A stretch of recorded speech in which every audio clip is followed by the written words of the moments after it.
La dernière notification de courriel a retenti sur mon téléphone alors que je fermais mon ordinateur portable. Une autre journée réussie chez TechVision, l'entreprise de logiciels que j'avais bâtie à partir de zéro au cours des 5 dernières années. Je jetai un coup d'œil à la photo encadrée sur mon bureau de James et moi le jour de notre mariage, son bras autour de ma taille, tous deux rayonnant de bonheur devant l'appareil photo. 5 ans de mariage, 5 ans à construire cette entreprise ensemble. Du moins, c'est ce que je croyais. Je m'appelle Emma Bauer, et à 32 ans, j'avais tout ce que je pensais vouloir, une entreprise technologique florissante, une belle maison à San Francisco, et un mari qui, apparemment, soutenait mes rêves. Mais ce soir-là, alors que je rangeais mon bureau, j'étais loin de me douter que mon monde entier était sur le point de s'effondrer. « Tu travailles encore tard ?» La voix de James me fit sursauter. Il se tenait dans l'embrasure de la porte, les mains dans les poches, m'observant avec une expression que je n'arrivais pas à décrypter. « Je termine juste, dis-je en rassemblant mes affaires. La présentation aux nouveaux clients s'est bien passée. Ils sont enthousiasmés par les nouvelles fonctionnalités de sécurité que nous avons ajoutées à la plateforme. » Il hocha la tête, mais quelque chose semblait étrange. James avait agi bizarrement ces derniers temps distants, secret. Je mettais ça sur le compte du stress au travail, mais ce soir-là, c'était différent. « On doit parler, Emma, dit-il d'un ton qui me glaça le sang. Je me rassis, le cœur battant à tout rompre. « Qu'est-ce qui ne va pas ?»« Je pars, déclara-t-il simplement, comme s'il annonçait la météo. Et je prends le contrôle de TechVision. » Pendant un instant, je n'arrivais pas à comprendre ces mots. « Qu'est-ce que tu racontes ? C'est mon entreprise. Je l'ai fondée. » Il rit, un rire froid que je ne lui connaissais pas. « Oh, Emma, douce et naïve Emma. Tu crois vraiment que tu aurais pu construire tout ça sans moi ? Mes contacts, mon expertise. J'ai codé chaque ligne de cette plateforme moi-même. » Je rétorquai, la colère montant en moi. J'ai présenté chaque projet aux investisseurs. J'ai utilisé mon réseau. Il m'interrompit. « Admets-le, Emma, tu n'es rien sans moi. » Puis, il sortit son téléphone et me montra un courriel. Le conseil d'administration a voté. Avec effet immédiat, je suis le nouveau PDG. Mes mains tremblaient en lisant le courriel. D'une manière ou d'une autre, dans mon dos, James avait convaincu le conseil de m'évincer. Mon entreprise, ma création, m'était arrachée. « Comment ?» murmurai-je. Mais les pièces du puzzle commençaient à s'assembler, les longues soirées au bureau, les appels téléphoniques secrets, la manière dont il avait insisté pour gérer toute la paperasse légale lors de l'entrée des investisseurs. Tout était presque trop facile. Il dit, avec un sourire narquois, « Pendant que tu jouais à la programmeuse, moi, je faisais les vrais mouvements, construire des relations, sécuriser des fidélités. Tout le monde sait que tu n'es qu'une façade pour la diversité. La fondatrice asiatique qui fait bonne presse. Mais le vrai pouvoir ? Ça a toujours été moi. » Je me levai, la fureur me consumant. « Tu ne peux pas faire ça. Je vais me battre. » Il rit à nouveau. « J'ai déjà transféré tout notre code source sur mon serveur privé. La liste des clients aussi. Bonne chance pour recommencer à zéro. » Il se dirigea vers mon bureau, prenant notre photo de mariage. « Tu sais quel est ton problème, Emma ? Tu n'as jamais appris à jouer au jeu. La tech, ce n'est pas le code. C'est le pouvoir. Et toi ? Tu es impuissante. » Le bruit du verre brisé me fit sursauter alors qu'il laissait tomber le cadre. Nos visages souriants, désormais fissurés et brisés sur le sol. « Vide ton bureau d'ici demain matin, » dit-il en se tournant pour partir. « Oh, et Emma, ne t'embête pas à essayer de te connecter au système. Ton accès a été révoqué. » Je restais là, entouré des restes de mon travail de toute une vie, sentant tout s'effondrer autour de moi. Mais alors que je le regardais s'éloigner, quelque chose en moi s'endurcit. Il pensait m'avoir brisé, mais il venait d'allumer une flamme. « Merci », lançai-je après lui. Il s'arrêta, se retournant avec une expression confuse. « Pourquoi ?» Je souris, bien que mon cœur battait à tout rompre. « Pour la motivation. » Le lendemain matin, je suis arrivé tôt pour découvrir que ma carte d'accès avait déjà été désactivée. La sécurité m'a escorté jusqu'à mon bureau, où j'ai silencieusement rangé mes affaires personnelles dans un carton. En traversant une dernière fois les couloirs, j'ai vu les regards pleins de pitié de mes anciens employés, des personnes que j'avais recrutées, formées et en qui j'avais cru.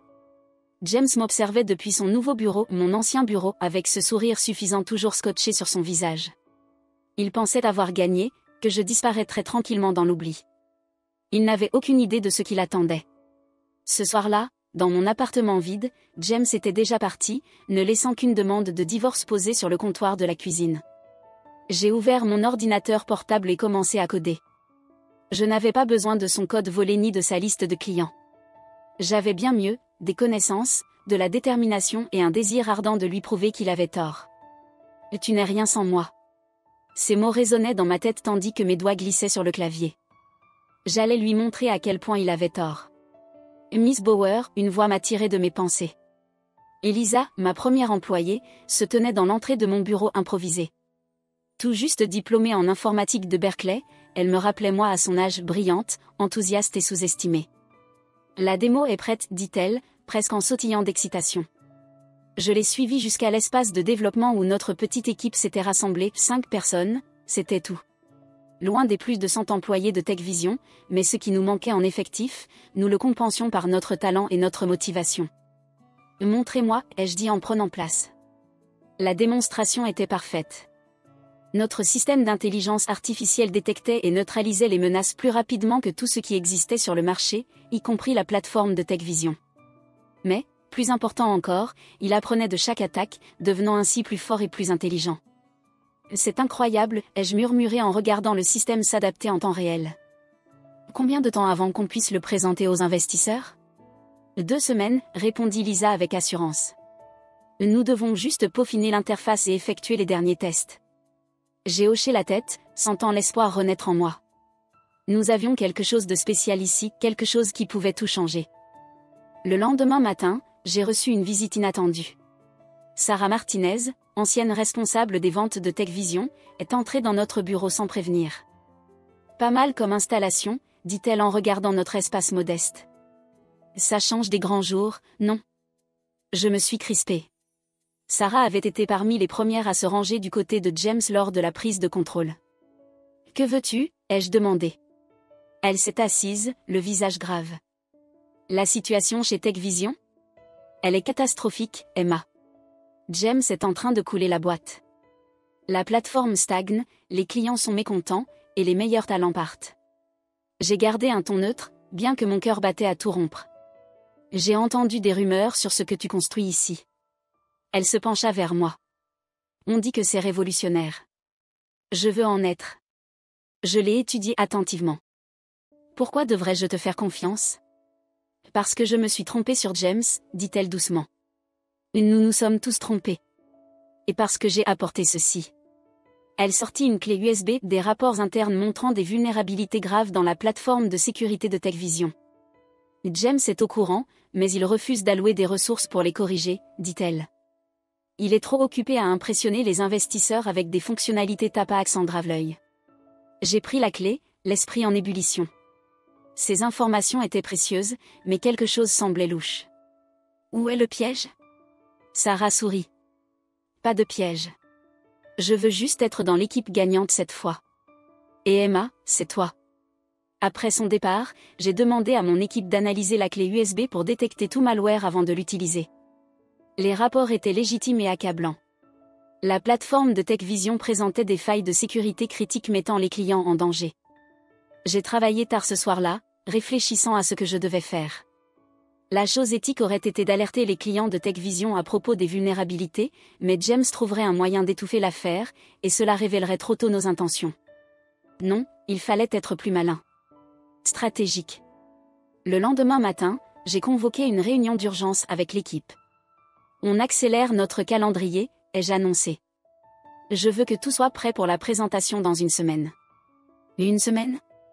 Les yeux de Lisa s'écarquillèrent. Mais on n'a pas terminé les tests. Alors, on travaille jour et nuit, ai-je dit fermement. Faites-moi confiance, notre moment est maintenant. Les 7 jours suivants furent une folie de codage, de tests et de raffinement. Nous avons pratiquement vécu au bureau, survivant grâce au café et aux plats à emporter. Mais en voyant mon équipe se surpasser, avec tant de dévouement, j'ai su que nous avions quelque chose de spécial. La veille de notre première grande présentation aux investisseurs, j'ai reçu une autre visite inattendue. Cette fois, c'était Marcus Wong, l'un des investisseurs en capital risque les plus influents de la Silicon Valley. Pas mal, l'espace, dit-il, un ton légèrement sarcastique en examinant notre modeste bureau. Nous préférons investir dans le produit plutôt que dans l'apparence, ai-je répondu froidement. Il sourit. James m'a dit que tu dirais quelque chose comme ça. Mon sang se glaça. Tu es en contact avec mon ex-mari? Il m'a suggéré de passer, dit Marcus en regardant sa montre hors de prix. Il voulait que je voie ce sur quoi tu travailles. Ou plutôt, ce sur quoi tu ne travailles pas. Je me levai, la colère montant en moi. Si tu es là pour te moquer, tu peux partir. Au contraire, dit-il, son expression changeant. Je suis ici parce que James est inquiet. Il essaie de bloquer tes réunions avec des investisseurs potentiels, de répandre des rumeurs sur toi. Et quand quelqu'un d'aussi puissant fait autant d'efforts pour arrêter quelque chose? Il sourit. C'est généralement que ça vaut la peine d'être vu. Je l'ai étudié attentivement. Et qu'est-ce que tu veux voir exactement? Tout, dit-il simplement. Montre-moi ce qui fait peur à James Bauer.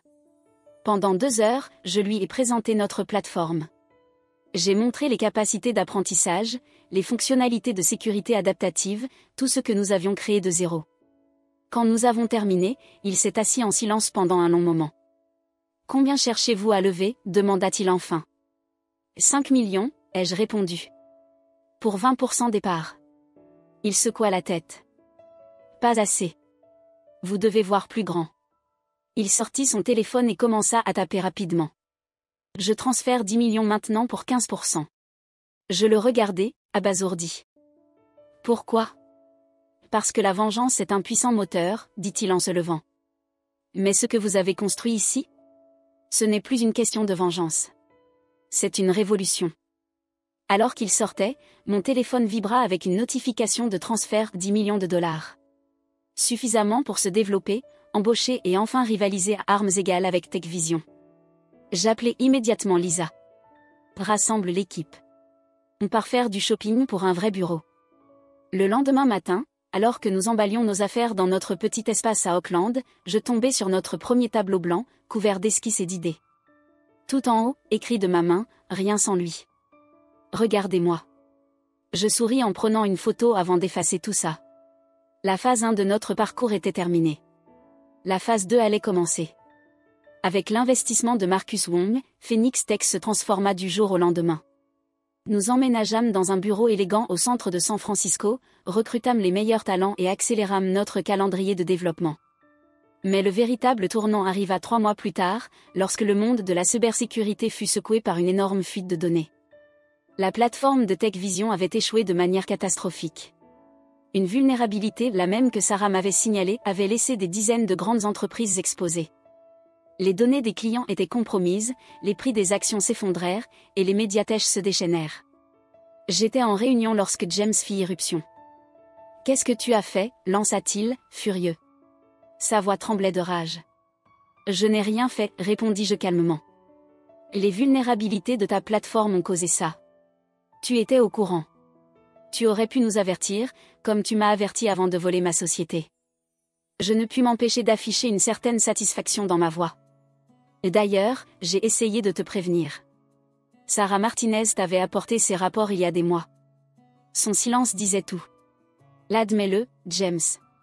Tu étais tellement occupé à jouer à des jeux de pouvoir que tu as oublié l'essentiel, construire quelque chose qui fonctionne réellement. Les semaines suivantes furent un chaos total dans le monde de la tech. Les clients de TechVision désertaient en masse, désespérés de trouver une alternative sécurisée. Et nous étions la Phoenix Tech avec notre plateforme révolutionnaire financée par la publicité, prêt à intervenir. Notre premier grand client fut Goldman Sachs, autrefois le plus gros compte de TechVision.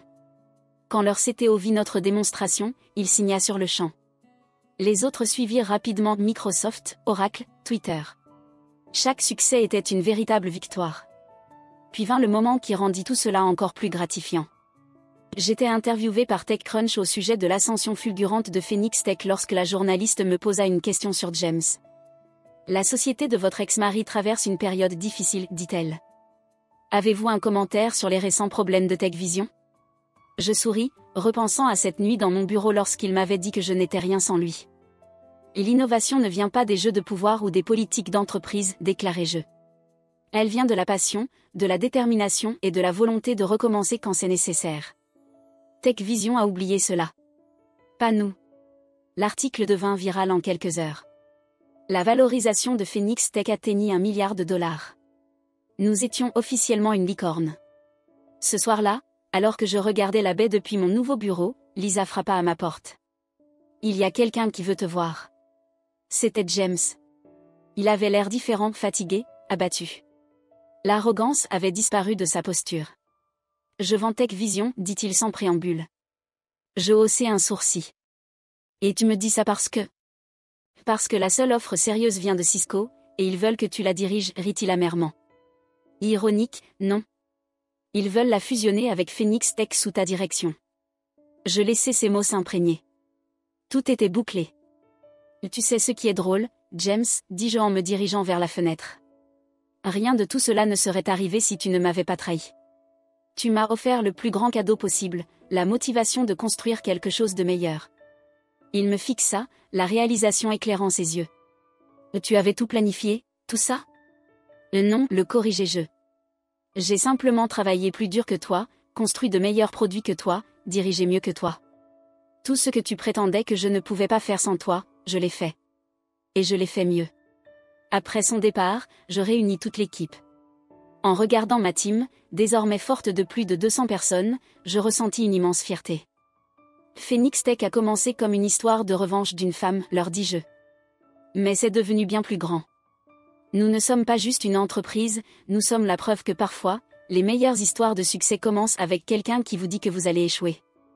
2 semaines plus tard, je signai les papiers d'acquisition. Tech Vision, l'entreprise qui m'avait été volée autrefois, était désormais une division de Phoenix Tech. Le prix ? $500 millions, une fraction de notre valeur. Le nom de James ne figurait nulle part dans le nouvel organigramme. Ce soir-là, en rangeant une vieille photo de mariage, celle qu'il avait brisée, je ressentis enfin la paix. Le verre brisé avait été remplacé, mais je la gardais comme un rappel. Pas de ce que j'avais perdu, mais de ce que j'avais gagné, la force, l'indépendance et la certitude que je n'étais jamais rien sans lui. J'étais tout sans lui, et je valais bien plus que n'importe quelle revanche. Alors que la nouvelle de l'acquisition se répandait dans la Silicon Valley, je reçus des centaines de messages de femmes dans la tech partageant leurs propres histoires d'avoir été sous-estimées et négligées. Chacun d'eux renforçait ce que j'avais appris, le succès ne consiste pas à prouver que les autres ont tort, il s'agit de prouver que vous avez raison. Phoenix Tech continua de croître, s'étendant à de nouveaux marchés et technologies. Nous avons lancé une fondation pour soutenir les femmes dans les STEM, offrant des bourses et des programmes de mentorat. La fille à qui on avait dit qu'elle n'était rien aidait maintenant d'autres à devenir quelque chose d'extraordinaire. Et James ? La dernière fois que j'ai entendu parler de lui, il essayait de lancer une autre start-up. Mais la Silicon Valley a une longue mémoire, et certains ponts, une fois brûlés, le restent.